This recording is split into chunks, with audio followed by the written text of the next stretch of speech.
تک حضرت لوط علیہ السلام کے واقعات کا ذکر کیا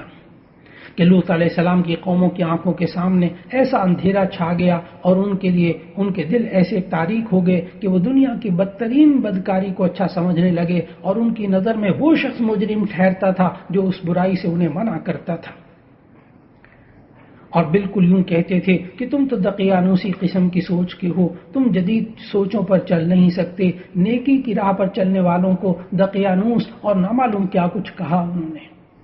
یہ روشن خیال اپنے آپ کو سمجھتے تھے لوط علیہ السلام کی قوم والے لوگ، جبکہ برائی کے ساتھ دینے والوں کو ترقی پسند اور روشن خیال سمجھا جاتا تھا۔ جب اللہ تعالیٰ نے ان کی بدکاری کے معاملے کو انتہا تک دیکھا تو جب معاملہ یہاں تک پہنچ گیا تو اللہ تعالیٰ نے آیت نمبر 54 سے آیت نمبر 59 تک یعنی سورہ اس 19ویں پارے کے اختتام کی آیات میں اللہ تعالیٰ نے بتایا کہ اللہ نے پھر ان کی بستیوں کو اٹھا کر زمین